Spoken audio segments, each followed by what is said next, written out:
Bonjour, voici la vidéo concernant les quotients de nombres relatifs.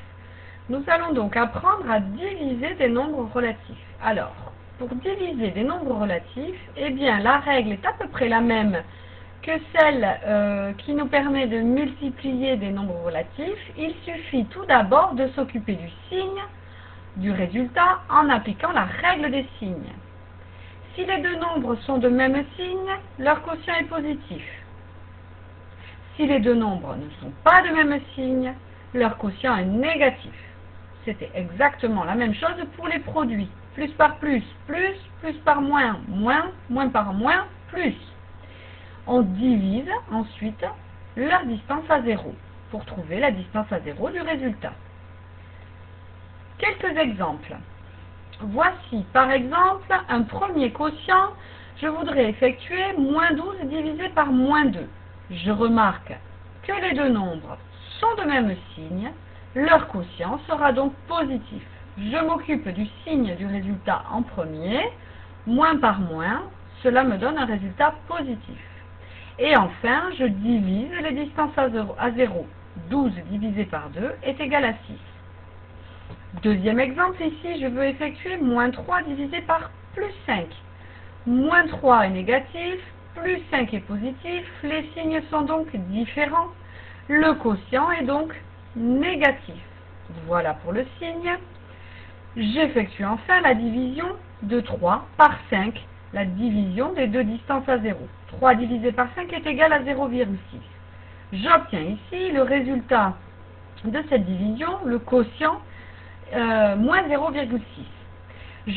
Vous savez aussi que je peux écrire ce résultat sous forme fractionnaire, ce qui m'évite en quelque sorte d'effectuer la division de 3 par 5.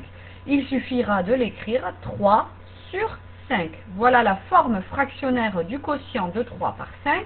Et je n'oublie pas de marquer un signe moins pour montrer que cette fraction est une fraction négative, c'est moins 3 cinquièmes. Un dernier exemple, ici je vais effectuer plus 4 divisé par plus 6. Ma division est marquée par un trait de fraction. Je veux faire le quotient de 4 par 6. Je sais que les deux nombres ont le même signe. Leur quotient est donc positif. Je l'écris sous forme fractionnaire, 4 sixièmes. Le quotient plus 4 sixièmes est le résultat de cette opération. Mais vous savez que l'on peut simplifier les fractions. Ici, je peux simplifier en divisant par le même nombre 2 en haut et en bas. Au numérateur, 4 divisé par 2 me donne 2. Au dénominateur, 6 divisé par 2 me donne 3. Et le résultat étant positif, eh bien je me débarrasse en quelque sorte du signe plus pour simplifier l'écriture. Le quotient de plus 4 par plus 6 est donc égal à 2 tiers. Une petite remarque avant de terminer. Lorsque vous avez un nombre en écriture fractionnaire et que vous avez des nombres négatifs, eh bien il vous suffit, en utilisant la règle des signes, de repérer le signe du quotient et ce signe, s'il est négatif, eh bien ce signe moins peut se placer n'importe où. Par exemple, si je regarde moins 15 divisé par 3, moins 15 sur 3 écrit en écriture fractionnaire, eh bien je peux mettre le signe moins devant le 15, ce fera moins 15 tiers, ou bien je peux mettre le signe moins devant la fraction, ici au même niveau à peu près que le trait de fraction, ça me donne moins 15 tiers, ou bien au niveau du dénominateur, ce qui me donne 15 sur moins 3.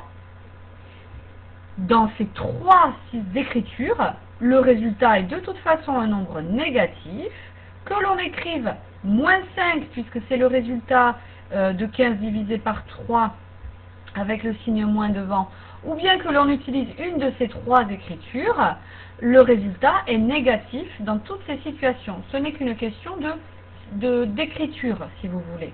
Et la plus jolie des écritures est soit celle où on écrit le signe négatif en haut, soit celle où on l'écrit devant la fraction. Le signe négatif en bas, vous verrez, on va essayer de ne pas l'utiliser au dénominateur. Mais sachez que ces trois façons d'écrire une fraction sont totalement les mêmes. Voilà, merci de répondre au questionnaire laissé à la suite.